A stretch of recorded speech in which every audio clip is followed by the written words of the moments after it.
एक गांव में पवन नाम का एक किसान रहता था। उसके घर में उसकी पत्नी विभा और एक छोटी सी बेटी संध्या थी। पवन के पास खुद का खेत नहीं था। वह दूसरों के खेत पर मजदूरी करता था, जिससे बड़ी मुश्किल से उनकी गुजर बसर हो पाती थी। एक दिन विभा ने कहा, आपके पास अपना खेत नहीं है। जो भी मजदूरी करके लाते हो उसमें बड़ी मुश्किल से गुजर बसर हो पाती है। हाँ, तुम ठीक कहती हो, लेकिन मैं कर भी क्या सकता हूँ। मुझे एक बात सूझी है। मैं बहुत अच्छे मिट्टी के खिलौने बनाना जानती हूँ। तुम मुझे रंग और ब्रश ला दो। मैं खिलौने बनाकर गांव के बाजार में बेच दूंगी, जिससे कुछ अच्छी कमाई हो जाएगी। पवन ने उसे अगले दिन रंग और ब्रश लाकर दे दिए। विभा खिलौने बनाने में जुट गई। संध्या भी उसकी मदद करने लगी। विभा ने बहुत सुंदर खिलौने बनाए और उन्हें टोकरी में रखकर गांव के बाजार में पहुंच गई। खिलौने ले लो, खिलौने, सुंदर सुंदर खिलौने। वे दिन भर आवाज लगाती रही, लेकिन शाम तक बड़ी मुश्किल से 2-3 खिलौने ही बिक पाए।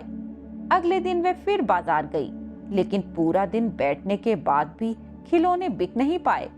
शाम को जब पवन खेत से वापस आया तो विभा ने कहा, मेरे तो खिलौने बिक ही नहीं पा रहे। समझ नहीं आता क्या करूं। चिंता मत कर, धीरे धीरे बिक जाएंगे। रात को खाना खाकर पूरा परिवार सो गया। रात में संध्या को सपने में एक मिट्टी का गुड्डा दिखाई दिया, जिसे उसकी माँ ने बनाया था। गुड्डे ने संध्या से कहा, बहन, मैं 3 दिन से तुम्हारे घर में हूँ। मैं कहीं नहीं जाना चाहता। अपनी माँ से कहो मुझे ना बेचे। लेकिन तुम तो मिट्टी के खिलौने हो। माँ ने तुम्हें भी बेचने के लिए ही तो बनाया है। तुम मुझे क्यों बेचना चाहती हो, जिससे हमें पैसे मिल सके? मैं तुम्हारे घर में पैसों की कमी को पूरा कर दूंगा। बस तुम मुझे हमेशा घर में रखना। अपनी माँ से कहना, यहाँ से उत्तर दिशा में एक सेठ जी की बड़ी सी हवेली है। वहां जाकर खिलौने बेचो। तुम्हारे सारे खिलौने बिक जाएंगे। सुबह जब संध्या की आंख खुली तो उसने अपनी माँ को पूरा सपना बताया। बेटा, सपने की बात सच नहीं होती। तुझे ये खिलौने अच्छे लगते हैं, इसीलिए तू इन्हें बेचना नहीं चाहती। माँ, तुम सारे खिलौने बेच दो, लेकिन ये गुड्डा रहने दो। और हाँ, एक बार उत्तर दिशा में जाकर तो देख लो, क्या पता मेरा सपना सच हो जाए। ठीक है, ये गुड्डा तू रख ले। ये कहकर विभा उत्तर दिशा में सेठ जी की हवेली के पास जाकर खिलौने बेचने लगती है। तभी वहां सेठ जी आए और कहने लगे, मेरा खिलौने का व्यापार है। शहर में खिलौने की बड़ी सी दुकान है। तुम सारे खिलौने मुझे दे दो। विभा ने सारे खिलौने दे दिए। कल से जितने भी खिलौने बने यहाँ आकर बेच जाना। विभा की खुशी का ठिकाना नहीं रहा। वे खुशी खुशी घर आ गई। संध्या, तेरा सपना सच हो गया। मेरे सारे खिलौने बिक गए और सेठ जी ने कहा, आगे भी सारे खिलौने वे खरीद लेंगे। तेरा गुड्डा तो जादू का निकला। माँ, ये गुड्डा सपने में मुझसे बात करता है।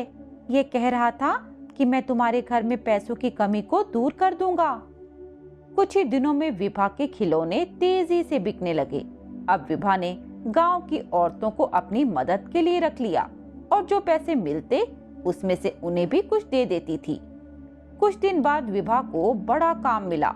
उसे 100 गुड्डे बनाकर सेठ जी को देने थे। विभा ने सारे गुड्डे बनाकर भिजवा दिए।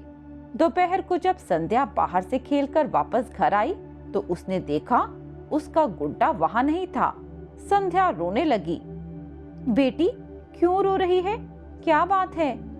माँ, मेरा गुड्डा नहीं मिल रहा। यही तो रखा था।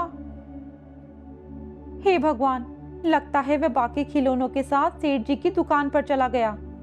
विभा संध्या को लेकर सेठ जी के घर जाती है। सारा माल शहर की दुकान में जा चुका है। विभा संध्या को लेकर शहर की दुकान में पहुंचती है, लेकिन उन्हें वहां भी वह गुड्डा नहीं मिलता। हार कर दोनों घर आ जाती हैं। संध्या रोते रोते सो जाती है। सपने में उसे वही गुड्डा दिखाई देता है। बहन, तुमने मुझे बेच दिया ना।